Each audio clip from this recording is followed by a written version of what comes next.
Rees, the little dummy, didn't get it to Bradley Davis outside him, but deceived the defence initially. Parks to Laulala. He's got Martin Williams outside him, and Paul Tito looking to straighten. Advantage. Penalty coming the Blues' way. Martin Williams, Tito executing the scissors well. Edinburgh with a couple of bodies on the wrong side there. Parks with his first shot at goal in competitive rugby for the Blues, and over it goes. That's one of the reasons they signed him. Plenty of movement in that Blues line, but Bradley Davis wins safe front ball. Parks getting the back line going, and Rush pops up in the centre. Rees getting it away. Parks, Laulala, and Chekai in from full back, using his near 16 stone.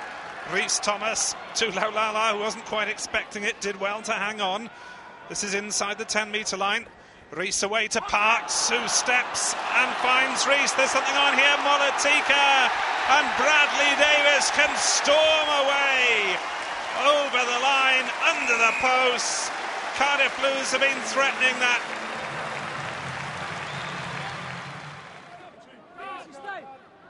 But Talai can reset and have another go himself. It's fallen for Bradley Davis. How can Cardiff Blues create something on the counter-attack?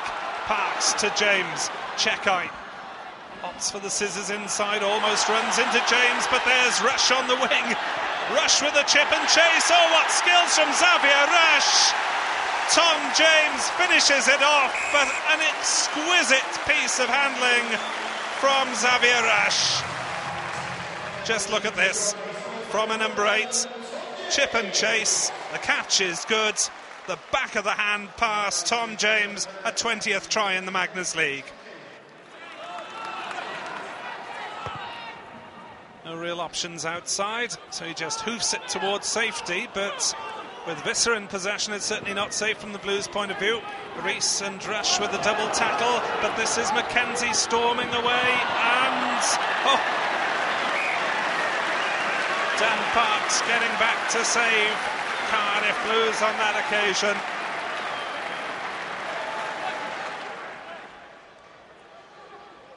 Rees Thomas finding Tito. Now can they get the drive going from 5 metres out? The momentum is there. Cardiff Blues up the line and over. Can they get it down? Try given. Rees Thomas coming up with it. Cardiff Blues looking for the bonus point try with half an hour to go. Andrews 4 metres out. Rees back inside to Molatika, lovely angle. Molatika just a fraction short. One more surge could do it for Cardiff Blues. Molatika goes, doesn't quite make it. Held up.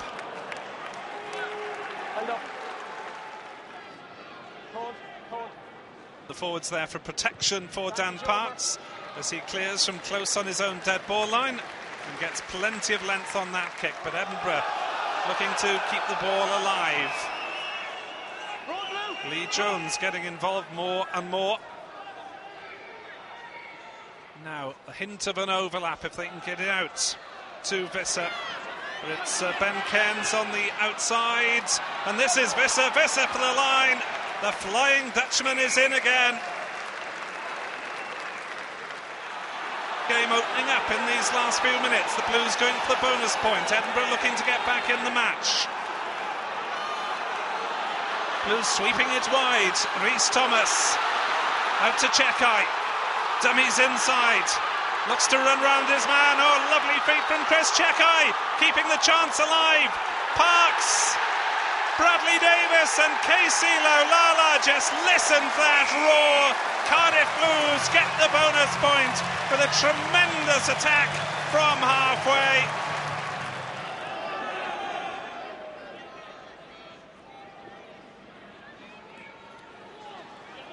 Talai, the Fijian, part of the World Cup squad in 2007.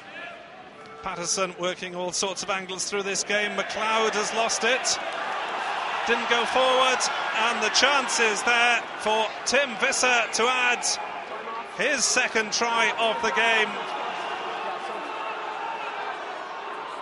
We had the win, that was the important thing, because played the same team last year and lost, so it's a much better feeling. But I think everyone could see as well that you still got a lot of things to work on.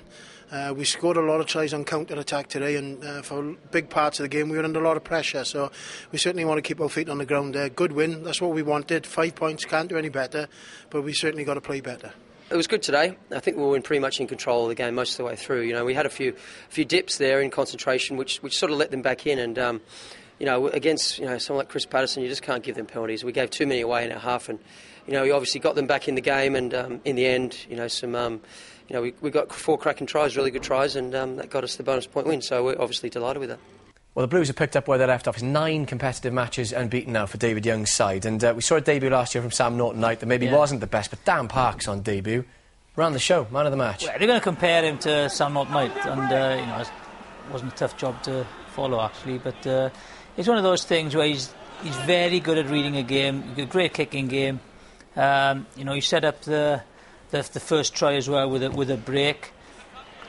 But they had a lot of possession, Edinburgh, and if they would have gone down the 10 channel, it might have been slightly different. But it's a very good signing for them. He controls the game. Kerry Swindon exceptionally well at the back of last year, and he's going to put a pressure on him. But he's got the second row should have thrown a dummy there, to be honest, and. But that's what he brings to the game. He reads the game exceptionally well, and surprisingly, he plays flat as well. So he brings players like Casey and Jamie Roberts would come into the game as well. So a very, very good debut for him, and they looked very good. They got a good balance to the side of the Blues. Warren, so Bradley Davis played well. Richard Rees played well. I thought Chris Check at full back. I thought with Dan Parks now taking over the kick-in, maybe he can have more opportunities at full back, because Ben Blair's a kicker as well, so he can share the full back role. That last try, Warren, that got the bonus point might already be try of the season. Is that there's these new variations on the law again this year, aren't there, where the referee is going to penalise the tackler if he doesn't roll away? The theory being, as you know, teams will spread the ball more, run it more. Does that have a knock-on effect for Wales now? Will you have to tinker with the kicking game that's been in evidence over the past few seasons? Yeah, absolutely, and I think for us it's I think it'll help our game. Gives you the confidence now to perhaps play a lot more rugby in your own half, because we saw last autumn the amount of kicking in the game, and it just dominated the game, and teams were too afraid to play, and particularly in your own half, and so that's why we saw kicking teams playing for territory and trying to get possession, and for us, playing 2 or 3 phases in your own half, seeing there's an opportunity. We've got some big kickers if we then decide to kick and get a good kick chase, and I think evidenced by what we've seen in the Tri-Nation, some of the rugby that's been played there, the amount of points that's been scored, and it's fantastic for the game of rugby that we're seeing lots of points being scored. You sound like a happy man, because the Welsh regions each involved in a game that had over 50 points in it this weekend, which is not a bad return. So it really will suit Wales, you feel, the way that the game has been played now. Yeah, I honestly believe that, and I think disappointing from a results point of view in terms of the 3 teams losing, and as Dyer Young said, the Blues won that game knowing that there's a lot of improvement in their game, and so they'll be really happy with the result, not so much the performance, a few things to work on defensively, but first up for the season to get 5 points and know that there's a lot of improvement, they're going to have to be very happy with that.